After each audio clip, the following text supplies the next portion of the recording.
Squishies, welcome back to another Undertale. This is probably the final one. Yeah. There's only about 3/4 of an hour left on the video we've been using to watch the Genocide run. So that's going to be it for this. So, as always, I am joined by Benny. Benny Blue. He is an Undertale expert. Yeah.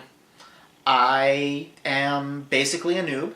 I've played through the regular and pacifist routes, and I've seen, looks like about 4/5 of the Genocide run. Yep. 3/4. So we're gonna, I guess, where we left off was in Hotland. Just passed through Muffet's sort of bake stand. Yeah. I had forgotten there was stuff between that and Muffet. But, yeah, we're heading in the general direction of Muffet. So, last time, it got, it was already pretty dark. But last time I feel like it got real dark with all the stuff involving the kid. And Undyne. Yeah. But I can only assume it's going to get darker from here because that's the Genocide run's reputation.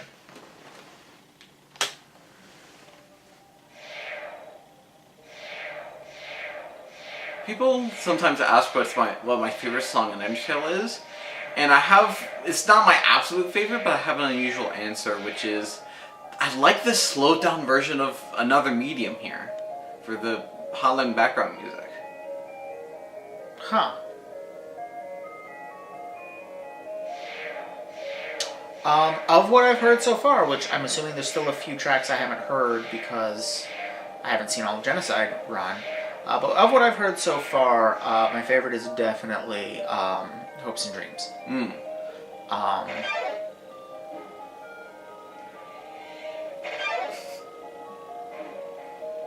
Okay.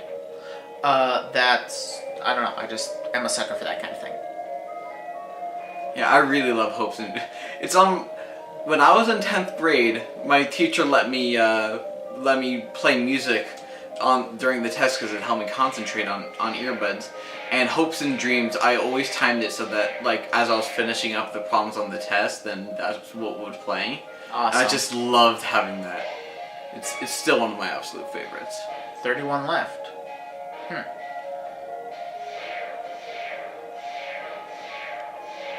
The encounter rate is actually pretty low in Hotland already, isn't it? Yeah.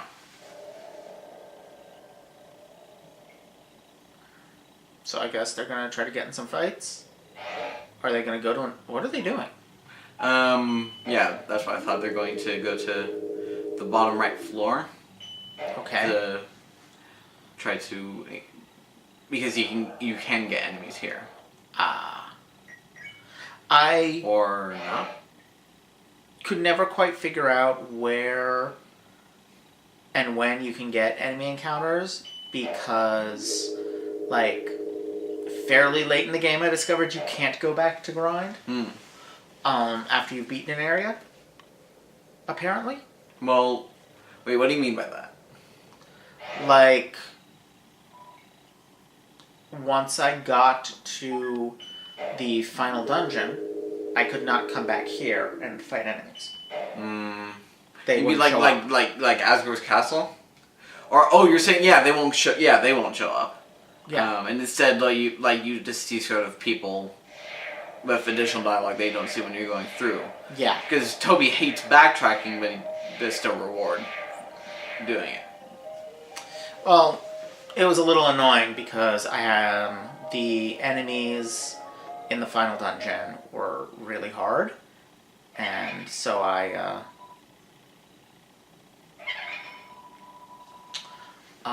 what she said. Who's she? I wonder.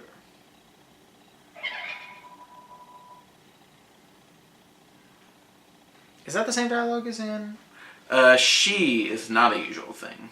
Yeah, I thought so, because the implication is that Metaton told Muffet. At least that was the implication I took in the first game. Or my first playthrough. Oh. She doesn't think I'll be tasty. Aww. So, Muffet... Whoa! Oh.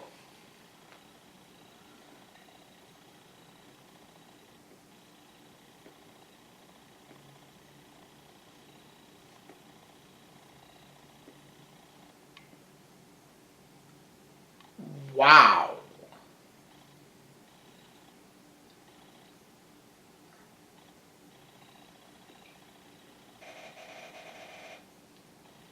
Wow. I was gonna say, Muffet was, in my opinion, one of the hardest bosses for pacifist mode. It's really hard. Um, Although it was actually the first one I know hit. Yeah. But yeah, Muffet. and you don't get the opera scene. Oh no. We haven't seen Medicine at all. All right. Yeah. But if you listen to Muffet instead of fighting her, she actually has different dialogue. And she says, like, the person who warned us about you looks like a total nerd. I was wondering if that was who they meant. Because that would explain why Mettaton isn't showing up, because it's pretty clear in the pacifist run that Mettaton is working for Alphys the whole time, and part of Alphys's whole, I'm gonna keep rescuing you but like nobody came and stuff. Wow, you can just take everything from shops. I forgot that. But yeah, she just she was having Mettaton attack you as part of, or like quote unquote attack you in these ways she could save you from. Right. And that's not happening now. Because she doesn't want to be your friend, but she's still, I presume, watching. Right. Don't answer this, but I'm curious if there'll be a fight with her. Because there really isn't one in the regular game. Right. Wait. Oh, they didn't go on the ride. That was confusing. What are they doing? Remember Burger Pants? Oh, yeah. He has really good healing items. And you can steal them from him.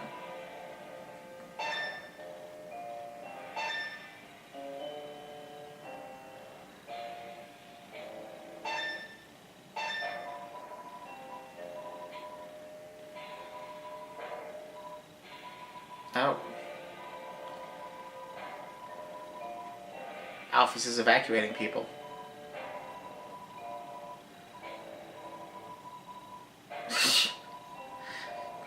Did you ever talk to them in the, Oh, yeah. Yeah, they were weird. Mm. And I don't think I did it, but I think I didn't do it, but I've seen a Let's Play where... Because I've seen Let's Plays of Pacifist Run. Yeah. My friend Anna, I think, did one where she did the whole, like, plot with them and... Setting up a date? Yeah. I've never done that, actually. But I read through the entire wiki, and that's how I found out about it.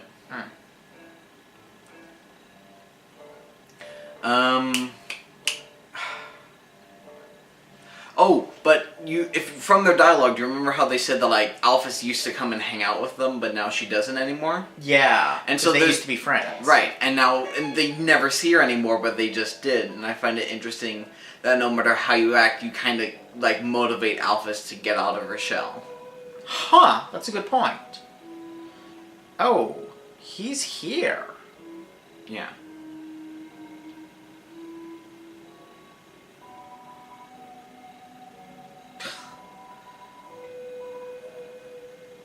Aww. So he didn't evacuate with everyone else? That's... Oops, sorry. That's interesting. The dialogue explains it, and it's funny.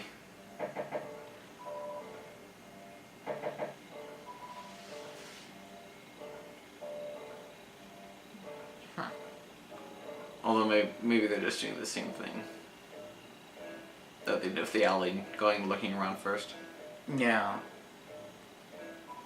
Seeing how Seeing how everything is different. I don't remember what the potted plants say in the first, or in the. I think it says it's a potted plant. Ah. It seems there's a break now. Oh, I just noticed the slowed down. Elevator music. It's a platoon of ficuses. I just noticed the vines on the walls. Those weren't there before. When I played. I never noticed. I'm not sure. I don't think they were. I don't. I mean, because we've seen like the switch has been depressed by vines. Yeah. So it's and like Fly's been solving our puzzles. Yeah.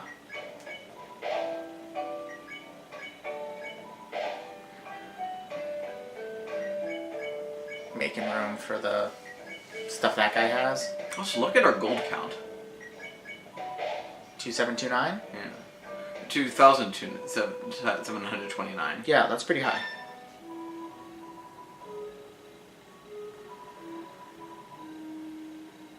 No, they didn't talk. What are they doing?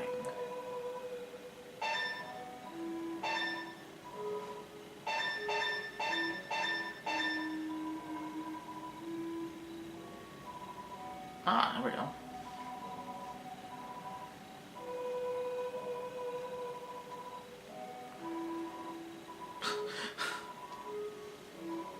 So this is the only character who looks exactly the same in the finished game as they do in the concept art.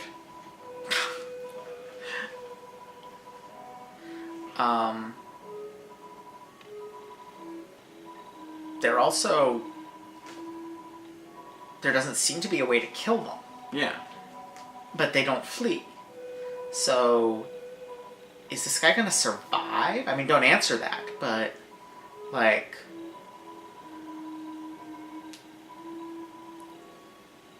Is he gonna survive this somehow? I'm reminded of, isn't it usually a thing that like the Jack is the only one who survives an attack in the fairy tales or whatever? The Jack. Or I can't remember, but like I'm pretty sure. Okay, I saw it in the line from the librarians, but that was like in fairy tales, if you're following the structure, like the Jack, or I don't think it was the Harlequin that was the archetype they're referring to, but yeah, I'm not familiar with the Jack as an archetype.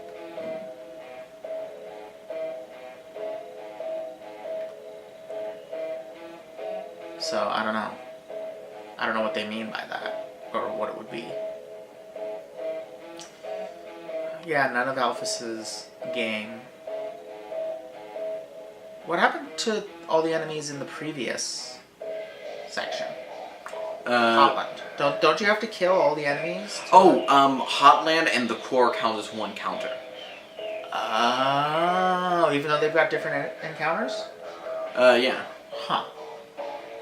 Mainly because it's like, so the way that Genocide works with like the kill counter is if you kill them before you reach the final boss of the area, then you're fine. But if you go and fight the boss before then and the final boss of this area would be Metatony X. Right, because like Muffet is just a mini boss. Yeah. Yeah. So. Okay. And you have to encounter every enemy at least once, right? Or you just have to have that number of fights? You just have to kill that number of enemies. Oh. It's not even that number of fights, it's that number of enemies. Right. So if you have two enemies in the same battle. That counts as 2. Huh.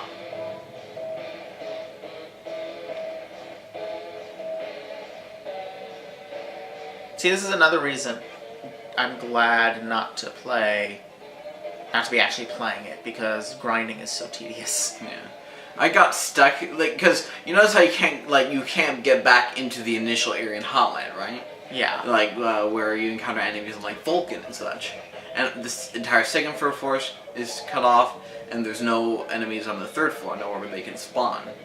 And so I got stuck when I first played through, and I was panicking, like, did I mess it up? But it turns out that if you go on those launch pads where you initially meet Mediton first, besides the game show, then the only place you can fight enemies and deplete the kill counter is here in the core. Gotcha. Yeah. My first time here, actually my only time here, the enemies, like, I found them really difficult, and I was out of healing items and money, which is why I went back in an attempt to grind. I wanted to grind for money. But I couldn't.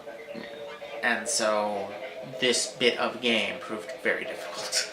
Well, here's the thing, is that the end of the game, like, sort of the final boss, which, like, you're making your way to the castle, so everywhere else you'd expect that to be the big final dungeon. And I might have mentioned this here before, but in this game, the big final dungeon isn't where you meet the strongest enemies, it's where you have the strongest emotional time.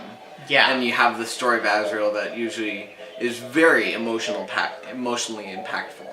But I would say on a regular playthrough, Asgore is the strongest enemy. Yes. But he's also the only fight in the last area. Right. I also really like that the last area is a repeat of the first. And that it's... In particular that... I don't remember if I've mentioned this on the video, but the whole seasons thing that the game does. That it is very clearly autumn in... at the beginning of the game, there's piles of fallen leaves and such. Then it's winter. Then you go to this water area that could easily represent spring and thaw. Heck, you have spring as a meaning of like, just giving out water. Yeah. And then Hotland is summer. And then back to fall for the final area.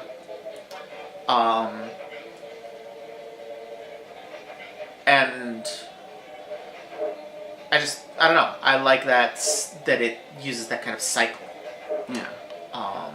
So this is kind of the final... Like, these are the strongest enemies in the game. The strongest normal enemies. Yeah.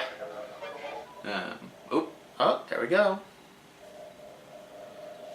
Final boss. Of the area. Yeah. I was going to say, it would be Yeah. pretty weird if Mettaton EX were the final boss of the Genocide run. Surprise!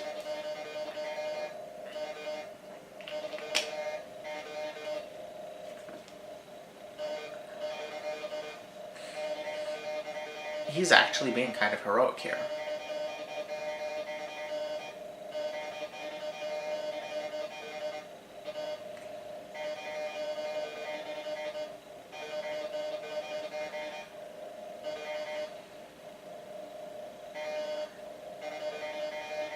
Also, that's the player moving the player isn't doing that steps forward. Hey, I think. Also, whoa, that's different. The music is slightly different too, isn't it? Yeah, it's the new theme. God damn.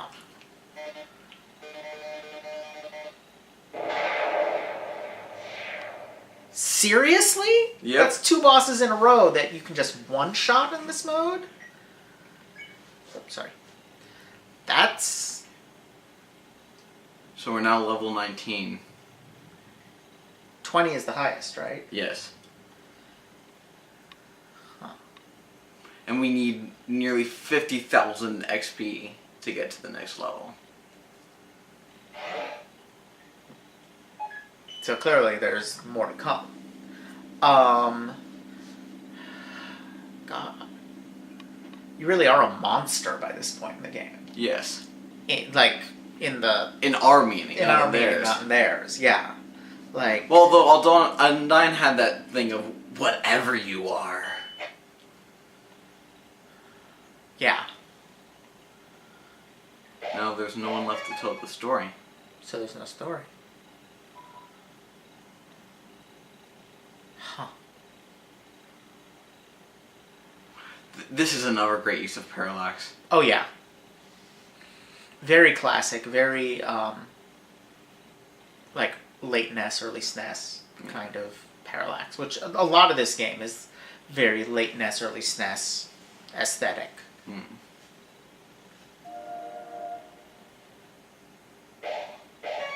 One note, and that's all we get. Oh, there it is. You eat the legendary hero. I never knew it had a sound effect. Oh, right. Wait, why did they put away the face stick? And then put... What the?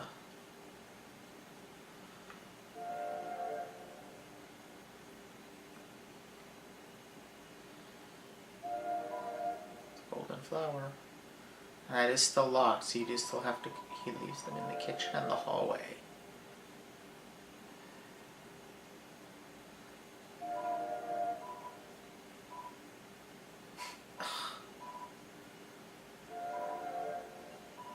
My drawing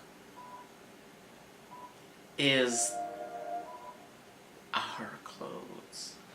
Is the red your character? Are you playing as actual Kara? Whoa.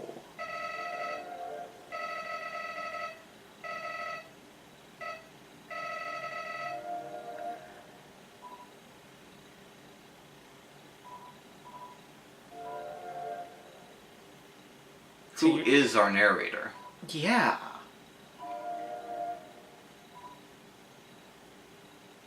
The...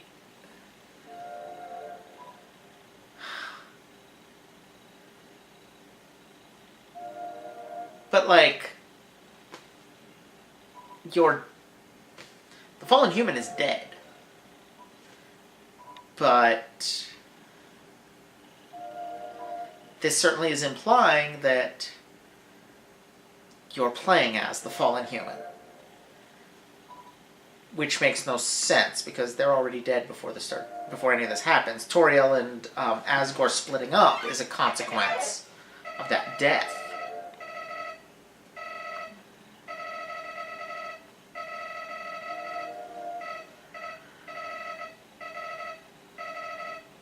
But nobody came.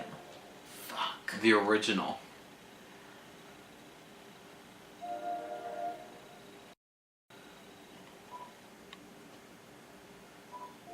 Fire's out. Yeah.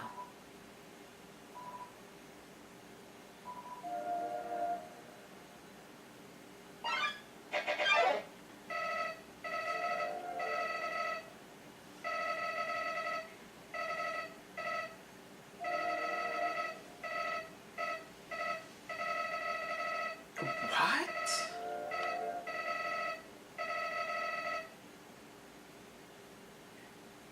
The king knew?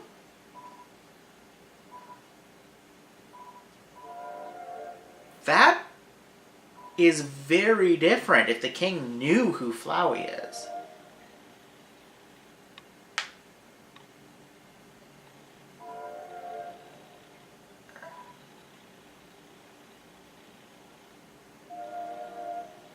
There's a red date circled. Yeah. Or a date circled in red ink. Yeah. It's the date that...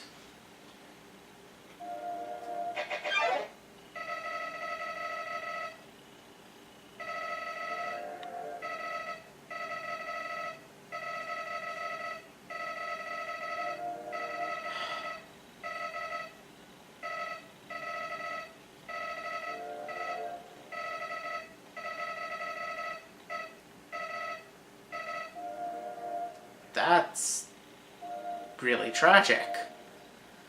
Like...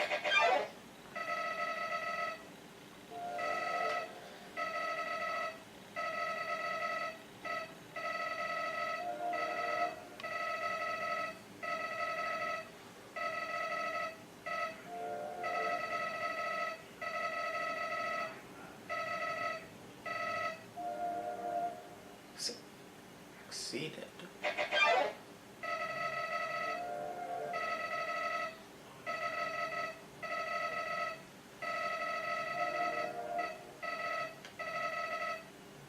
determination.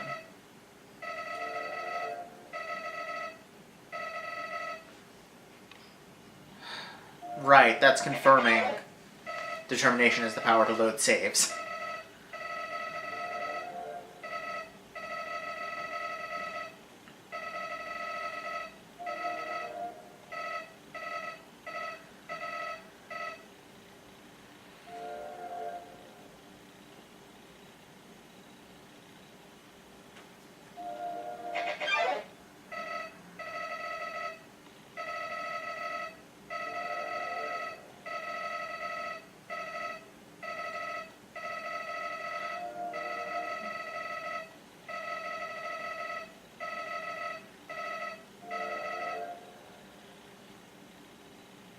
So Flowey tried a pacifist run and got bored.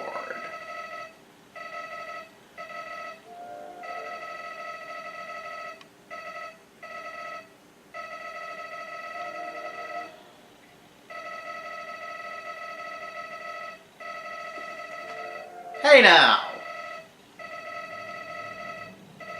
What? I feel personally attacked. This game's hard, okay? Love these lines.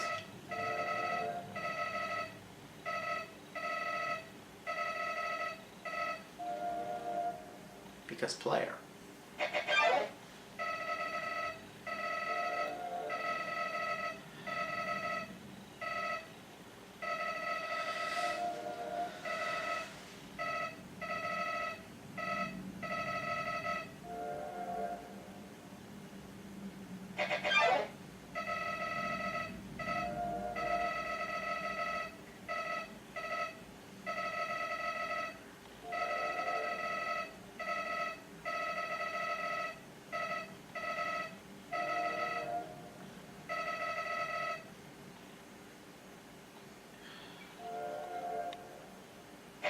This is deeply weird. I'm sorry I'm so quiet, people watching, but I'm just processing.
And I can already feel what's going to happen.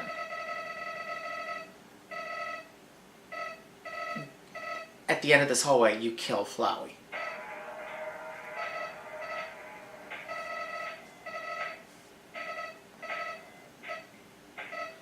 He's feeling something.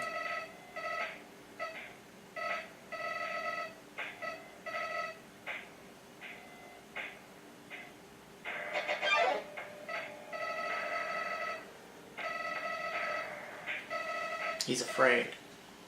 This is the first... Is that the only time we see Flowey afraid? I think it is. Mm-hmm. I don't think these sprites have been shown before. No.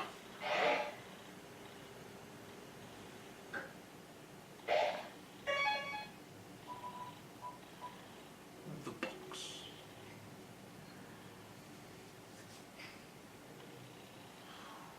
I was actually expecting to fight Flowey there. But of course, it's the encounter with Sans.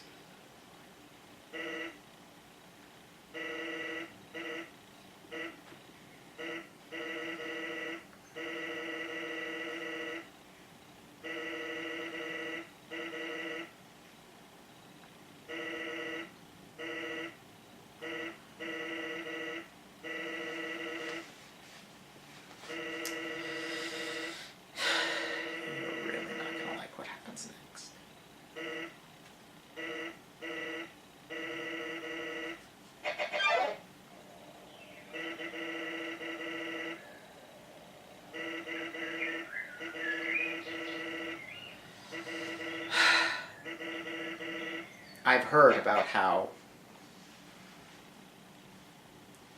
hard a fight this is.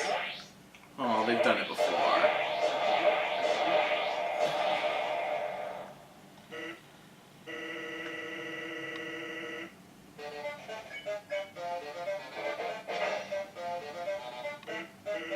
I've heard this song too. It's the most popular one. To me, it doesn't fit the aesthetic of the game. Yeah. It feels very Mega Man X-y. And most of the music in this game feels more Final Fantasy-y. There are only 2 songs in the game that don't have any link to the rest of the soundtrack. No leitmotifs, no nothing. And it's Long Elevator, which is just the elevator song that's on the soundtrack. The elevator sound that's on the soundtrack for some reason. Okay. And then This? This has no links at all. Yeah, but it's not even just that, it's stylistically. It's... Jesus. If I brought It's my not laptop, much- you could try this out.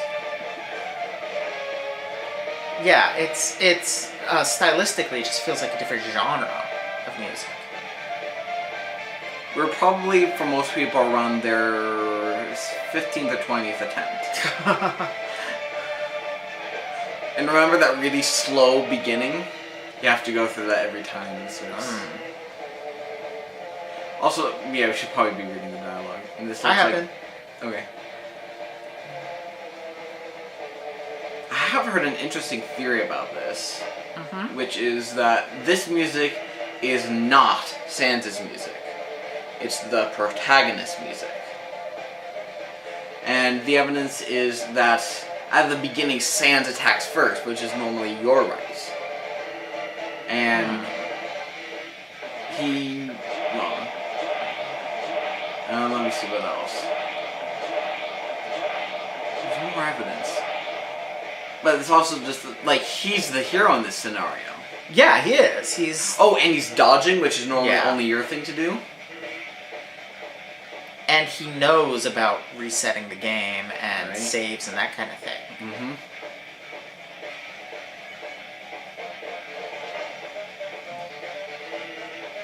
Oh, you also notice every time they get hit, they have no invincibility frames.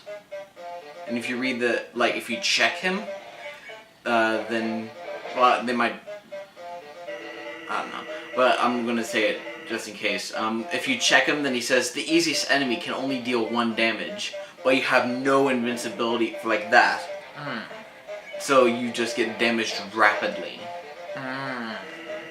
Also, he seems to cause poison. So that KR right there, that normally isn't there, Yeah. is karma. Ew. Karmic retribution, which is a Oh. thing which you can find from the game files, I believe.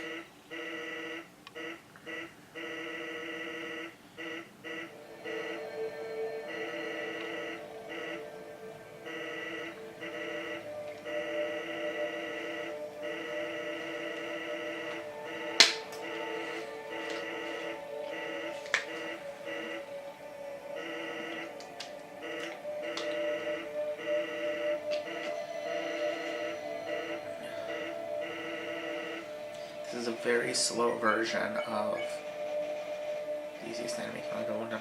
This is a very slow version of the Undertale theme. Yeah.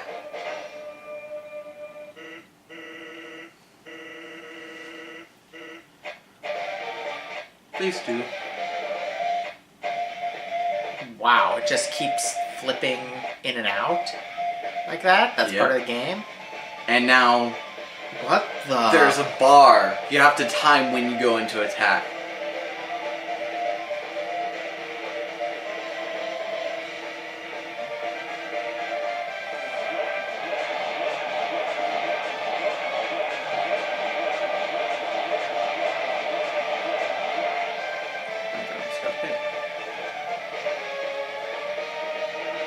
Maybe all they needed was, I don't know, some good food, some bad laughs, some nice friends. Whoa!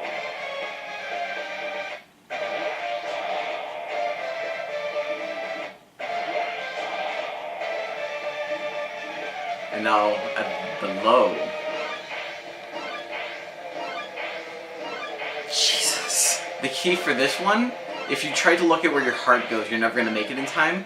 You have to look at his sprite to see where he throws you.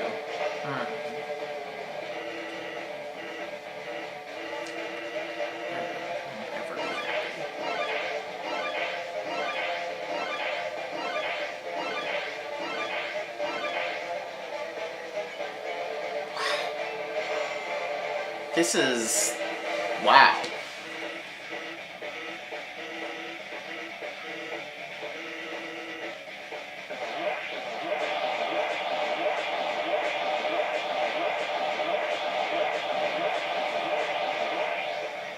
I see why this has the reputation it has. Yes. And now they've paired up the two menu things. I actually do the movement that you need to like do that thing passively whenever I play anything and have to wait. Huh. So that one's really easy for me.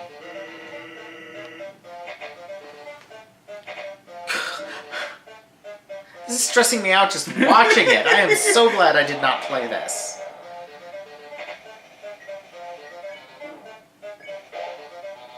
Like, in terms of emotional health, but also just, there's no way I would ever be able to get through this.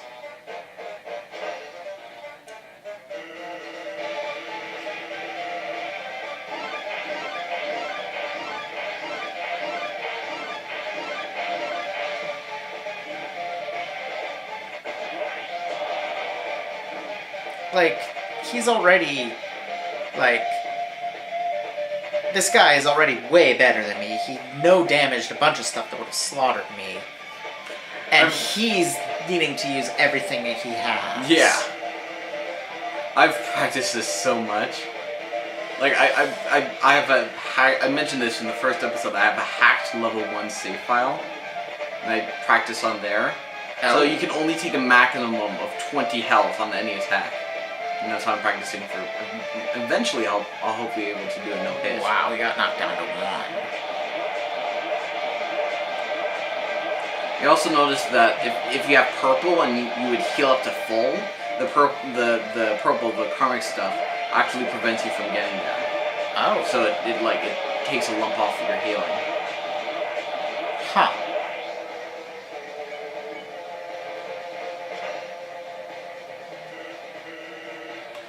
This is it.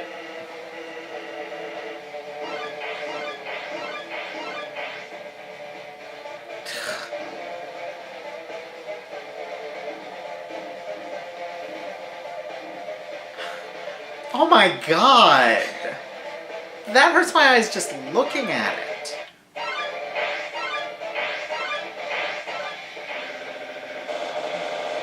This. They're down to 2 hit points. And that damages you no matter what, but doesn't kill you. But like every single one of those hits is doing damage.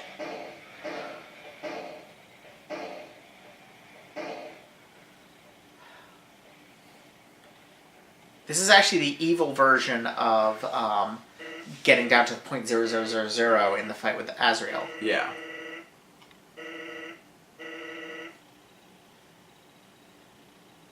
That wasn't the special attack?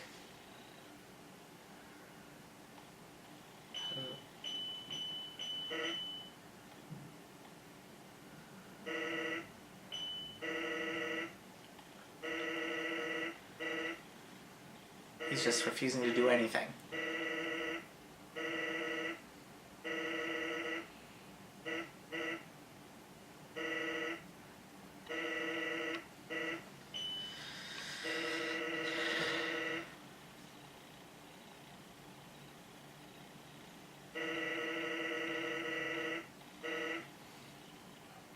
That's a solution. Presumably there's... So, here's the thing. Sans sometimes wins. And what I mean by that is people give up on the fight. Mm-hmm. And that's what he's trying to do. Yeah. Winning for him isn't killing you. It's breaking your morale to the point that you give up coming back using your determination.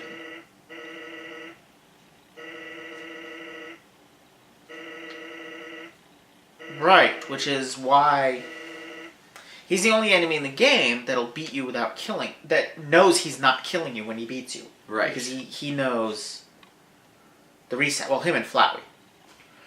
And that's what makes him worthy, I guess, to judge you like this. Because he knows you can go back and yet you reached him that way anyway. Yeah.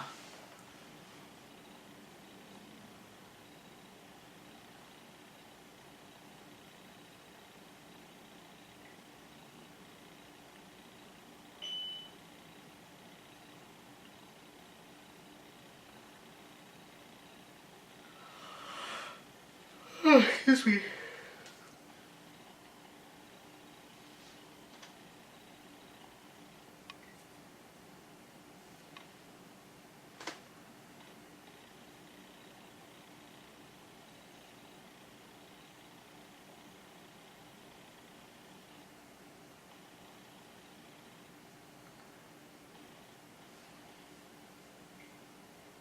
Keep gesturing, that's clearly what's doing it. Clearly. That didn't work out. Aww.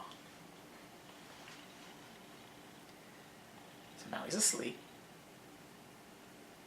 You have to drag it over to fight. Can you drag it over to Mercy at this point? Nah, only the left wall works. Oh.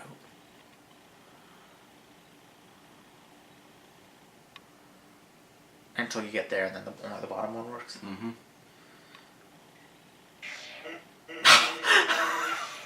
Oh. You just voice acted him. He's bleeding. He's a skeleton! Or is it ketchup? True.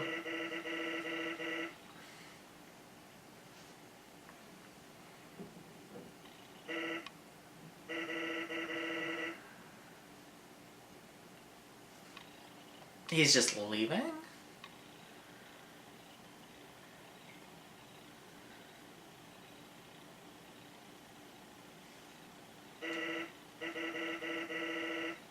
Oh. Oh. And we're level 20.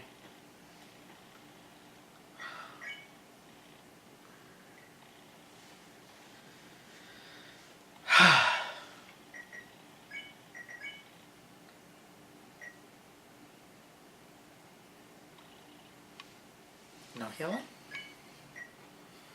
Oh, there's a save point in the next room anyway. Oh, yeah. So, I'd recommend, in your own time, watching an actual Let's Player's playthrough of that, because there's a lot that they miss here. For example, he offers you the option to spare. And there's a thing there. It's as comfortable as it looks. That's dark. Yeah. But that said Kara on it. In the original. Yes, it did. Or it said whatever name you chose for the fallen human. Right. Because the fallen human in the normal run is not the player character. It's the person who fell first. They just gave away that they haven't played before. And that they have.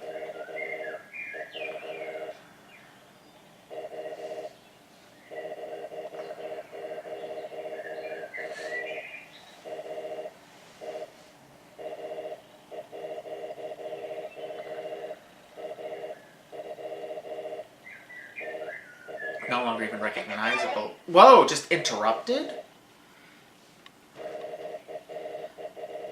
And there's again no mercy.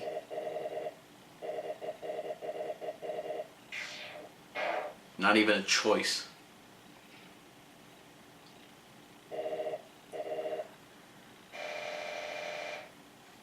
That's Flowey. Flowey, whatever. And as always,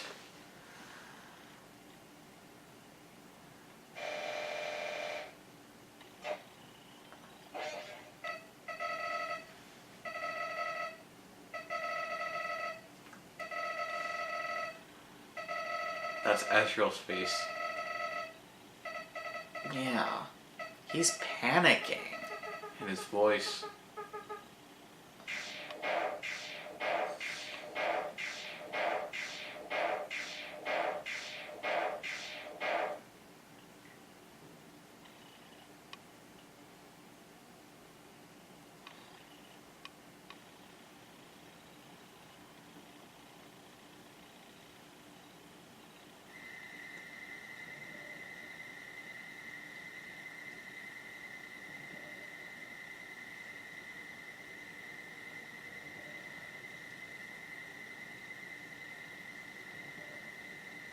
So...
Oh.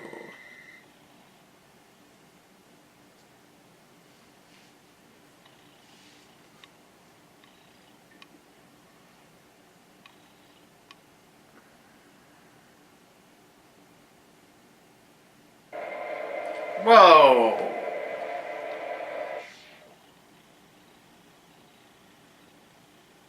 That's a lot of damage. And then game crashed. No. Well. There's more. Yeah, maybe. That appears to be it. There's more. How so? There's... Okay, so they didn't show it, but after that point, what happens is that if you load up the game, it's just a black void with just the sound of wind. And if you wait there for 10 minutes, Kara says, "Curious. You want to go back. You want to go back to the world you destroyed. Why?" And that's the, and then, well, there is one thing you have of value that I wish to have. Give it to me, and you may return. And then then he says, why can't I remember? Then it is agreed. You will give me your soul. Oh. And then what happens? Does the game start And then if over? you say yes, then... If you say yes, then... if you say yes, then the game just restarts. He says, "It is done," or something like that. And the game starts up again. You just see Undertale, and it's as though you just started the game anew. Like, with no file in there at all. Okay. What happens if you say no? Game doesn't start? Then he just says, "Then remain here for eternity," and then you have to close and then open and wait another 10 minutes in order to be able to say yes. What if you agree with him to destroy the world at the end of Genocide? Of course. You will be a great partner. We will be friends forever. And then you don't get that jump scare, and instead it's just a longer sort of strike, which I presume is you two destroying the world together. And then Okay. also, one interesting thing is that all of the screen full of damaged nines. That when you do that, the screen actually goes into windowed mode, and you have this small little thing, and it jumps back and forth as the game itself is being damaged. Wow. Neat. So... Interesting. Very interesting. One of the things I wanted to think about in regards to Undertale, one of the approaches, like when I'm watching something, playing something, anything, I'm always looking for readings. I'm looking for how am I gonna interpret this, and trying different things on for size. It's just instinct at this point to do that. And one of the things I was considering about doing was looking at each of the three main ways of playing the game as being about a different kind of determination. Because determination is such a big thing. So my thinking was that the regular playthrough is the determination to survive. You've fallen into this world and you're determined to get out alive. Yeah. The pacifist playthrough is the determination to do good. You know, to spare everyone, to help everyone, etc. Genocide, I feel like, is about the determination to win.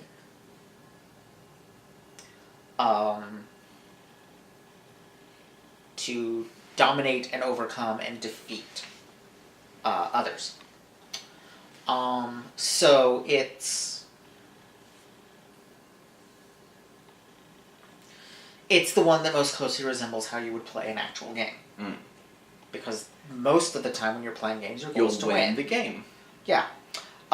There's in college I took a class on nonsense literature, and one of the things that was discussed in it was the relationship with games, because there's a strong relationship. For example, Alice in Wonderland and Through the Looking Glass heavily feature cards and chess, respectively. But there's a strong association between nonsense and games. The literary genre of nonsense, I mean. But one of the things they talked about was like what makes a game a game. And one of the things they said, one of the things we talked about in that class was that one of the defining features of a game is it doesn't actually matter. Like, you don't care about the... to give an example, if you're playing SimCity, you don't really care about the well-being of the citizens, you're just playing the game. Yeah. You know? If you're playing... That's why you can kill everyone and have fun doing it. Exactly. Because... things that happen... We don't engage with fiction, games, and reality the same way, emotionally. We just don't. We respond to them in different ways, emotionally.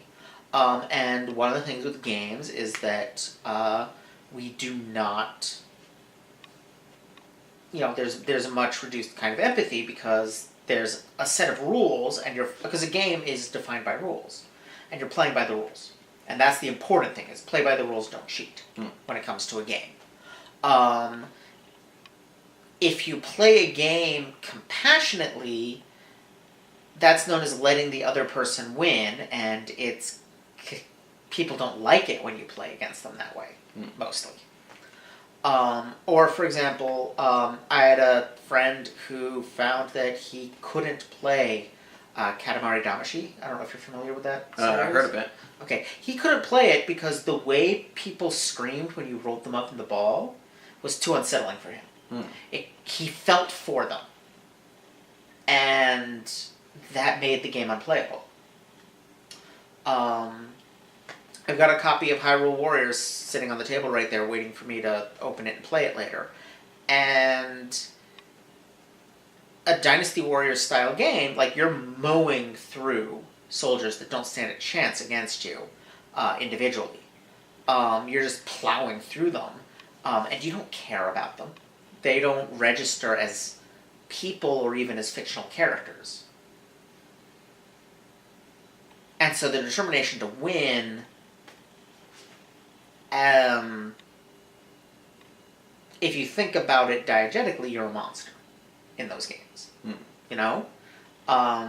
You're just ruthlessly plowing through, destroying everything. And that's the determination to win.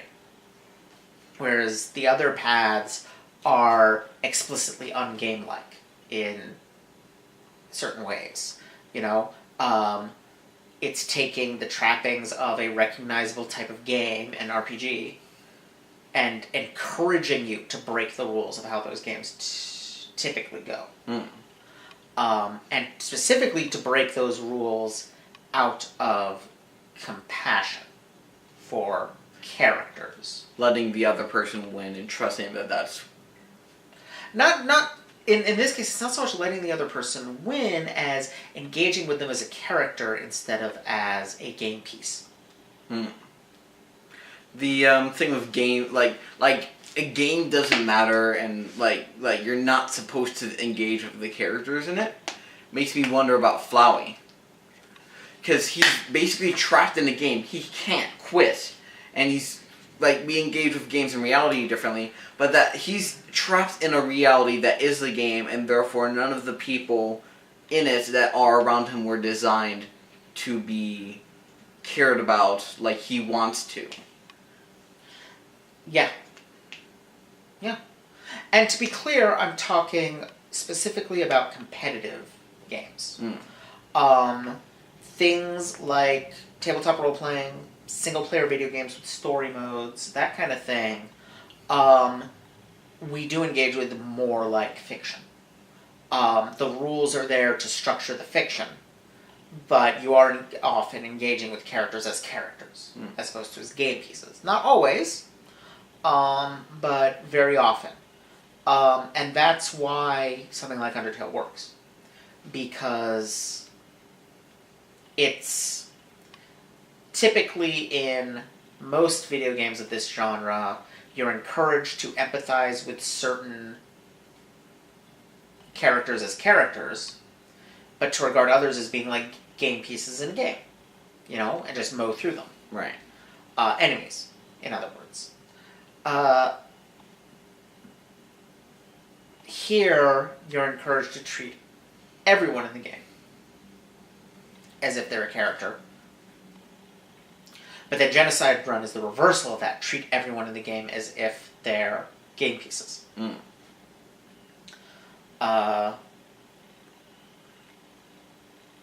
yeah, it's really interesting to me that way. It does create some complications for understanding the characterization of the fallen human. There's no answers. Like there's no.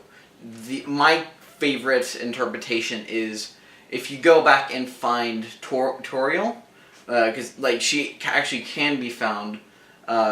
Like she hugs you and then she leaves. You can actually go back and find her right where you fell, and she says, "Don't worry about me. Someone has to take care of these flowers." On the spot where you fell, and in what you can go back and find her? In as long as you spare her, doesn't matter what ending you're playing. Right.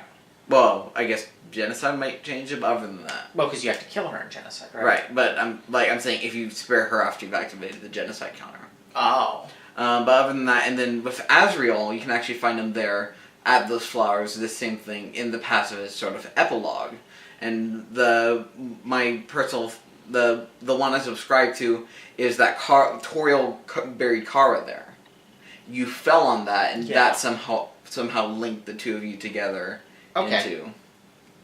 I mean, yeah, that's not unreasonable as an interpretation, and that then being why even on the regular and pacifist runs, Flowey mistakes you for the fallen human. Because I don't know why I thought you were Kara first. I suppose you have similar fashion choices. Yeah.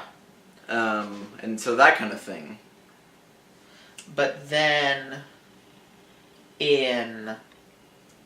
But what I'm talking about in complicating the character is in the pacifist run, the impression you get of Kara and of Azrael is of well-meaning kids who hatch this scheme to free the monsters, and it goes south.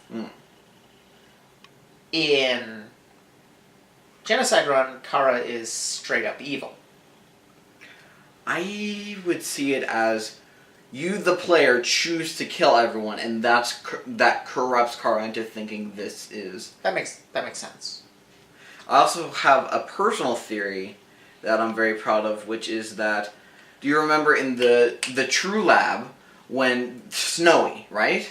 So taking it for granted that Kara is the narrator, which we certainly see plenty of evidence of here, and also in the pacifist ending, not in the genocide, but Kara's the one who speaks to you. Yes.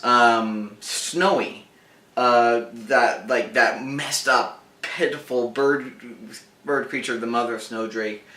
The narrator responds to it in a very interesting way. Where like, when you choose Heckle, you're like, you point and laugh. Ha! Why are you even alive? What's wrong with you? And then it says, wait, what? You didn't do that? And I see that as a kind of interaction between Frisk and Kara, and sort of Frisk proving Kara wrong in terms of like this is what it means to be good. It's more than just me electing to do this. It's Frisk showing Kara how it's done. That makes some sense. That makes sense. I like that interpretation better than Kara was evil from the start and manipulating Azrael as part of a scheme to get the souls. Because I prefer looking at it as your actions in Genocide corrupt Kara. I would also, Kara wasn't good to begin with. They were a messed up kid, and I think that they had issues with self-hate or something, because there was Flowey says, I decided to follow in your footsteps and erase myself from existence. Because I interpreted that to mean as follow your footsteps by dying. Yes. As in, Kara's dead, so Azrael's going to follow. Except, if you remember, their plan was that Kara would swallow the golden flowers that were poisonous and kill themselves, so that Azrael could have their soul. Yes. Oh, I see what you're saying. Yeah. And actually, that's a good point. That being the original plan doesn't make any sense if Kara was trying to manipulate Azrael when they were kids together. Right. So your interpretation makes a lot more sense, which I'm glad of, because I like it better. Alright. Well, do you have anything else? I remember mentioning the dream in episode 1, and then it was shared in episode 2, but then that got I don't know, I'll leave it be. Okay. Yeah. I don't remember what you're referring to. It was 4 months ago. Yeah, fair enough. Alright. So that's it for Undertale. That's, as far as I know, everything. Yeah. Although you do have a goal on your Patreon. I do have a goal on my Patreon. It's about, I think, $15, $20 away. For me to do a Let's Play of Deltarune. Or Deltarune Chapter 1, since that's what's out. Right. I'd love to do that. So if y'all liked this series, consider pledging for that. Have you played it? I have. Okay. Maybe. I'm not as much of an expert, but I yeah. Maybe. Let's see how it plays out. Because it's entirely possible that by the time I hit that goal, you've already left for college. That is true. So we'll see how it plays out. But maybe. I'm gonna increase the Patreon level. Nobody could hear what you just said. That's a fair point. I'm gonna increase the Patreon level. That's what I'm gonna. No, I don't know. Please do not pay into the Patreon to make yourself do work. That is the opposite of how Patreon is supposed to work. Fair enough. Well, anyway, this has been great. I've enjoyed being here. Yeah, enjoyed having you. Definitely want to do something else with you in the future. Maybe Deltarune, maybe something else. That would be great. But we'll find something. If you want to see more of me, you can check in with my website at benny.blue. Yep, and there will be a link to that in the description. So yeah, I think that's about it. Thank you all for watching. Don't forget to like, comment, subscribe. Check out my Patreon for early access to vlogs, Let's Plays, essays, and more. And I'll see you all next time. Bye. Bye.